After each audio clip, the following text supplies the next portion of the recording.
ନାଇଁ ଅଭିନନ୍ଦନ ଯେଉଁ କୁହାଯାଉଛି 16 ବର୍ଷ ପରେ ଅଭିଯୋଗ ପ୍ରକୋଷ୍ଠ ଖୋଲା ହେଲା ଭୁଲ କଥା ଏଗୁଡ଼ା ବେକାର କଥା। ନବୀନ ପଟ୍ଟନାୟକ ବି ଶୁଣୁଥିଲେ, ଯେତେବେଳେ ଦେଖିଲେ ଅତ୍ୟଧିକ ଲୋକ ହେଲେ ତାପରେ ତାକୁ ବ୍ରାଞ୍ଚ କରିଦେଲେ, ଅଫିସର ଲେବୁଲରେ ବାଣ୍ଟିଦେଲେ। ନନ୍ଦିନୀ ଦେବୀ ଖୋଲିଥିଲେ, ଜାନକୀ ପଟ୍ଟନାୟକ ଖୋଲିଥିଲେ, ଗିରିଧାରୀ ଗବାକ ଖୋଲିଥିଲେ, ସମସ୍ତେ ଅଭିଯୋଗ ପ୍ରକୋଷ୍ଠ ଖୋଲନ୍ତି। ଯାହା ହଉ ମୋହନ ବାବୁ ଖୋଲିଛି, ଧନ୍ୟବାଦ। କାଲି 5000 ଲୋକ ସାକ୍ଷାତ କରିଛନ୍ତି ହେଇଥିବ, କାରଣ ଗୋଟେ ଗୋଟେ ଦରଖାସ୍ତ ଦେଇକି 300-400 ଲୋକ ଯାଇଛନ୍ତି। 5000 କେତେ ଲୋକ ଦରଖାସ୍ତ? 50ଟା ଦରଖାସ୍ତ 5000 ଲୋକ ହେବେ।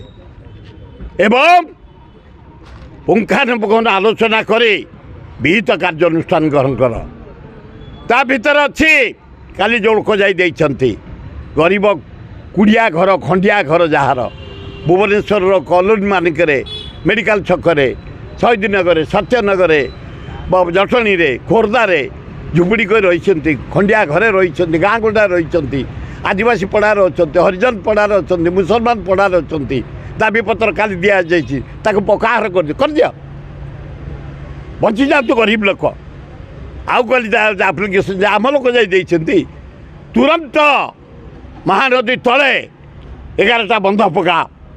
ଛତିଶଗଡ଼ ବନ୍ଧ ପକାଇ ପାଣି ନେଲା, ତା ରାଜ୍ୟରେ ଲୋକ ପିଉଛନ୍ତି, ଚାଷ କରୁଛନ୍ତି, ଇଣ୍ଡଷ୍ଟ୍ରି ଚାଲିଛି।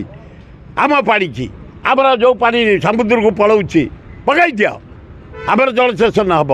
ଏପର୍ଯ୍ୟନ୍ତ ଆମର ଲଙ୍ଗଳ ଗଲାନି, ହଳ ହେଲାନି, ବେଉଷଣ ହେଲାନି, ଧାନ ବୁଡ଼ା ହେଲାନି, ଧାନ ରୁଆ ହେଲାନି, ଧାନ ବୁଡ଼ା ହେଲାନି। ବର୍ଷା ଏବେ ଟିକେ ଦେଉଛି, ତେଣୁ ତଳେ ଯଦି 11ଟା ବନ୍ଧ ହେଇଯିବ ତାହେଲେ ଦରକାର ନାହିଁ ଆମର ପାଣି ସଫିସିଏଣ୍ଟ ହେବ ଚାଷ ପାଇଁ, ପିଇବା ପାଣି ପାଇଁ, ଶିଳ୍ପ ଚାଲିବା ପାଇଁ। ଏଇ ଯୋଡ଼ାଏ କାମ କଲ। କାଲି ଯେତେ ଦାବିପତ୍ର ଅଛି ମୋ ଲୋକ ଯାଇଥିଲେ, 3ଟା ଯାଇଛନ୍ତି। ଯେଉଁ ଆଦିବାସୀ ଖୋର୍ଦ୍ଧା,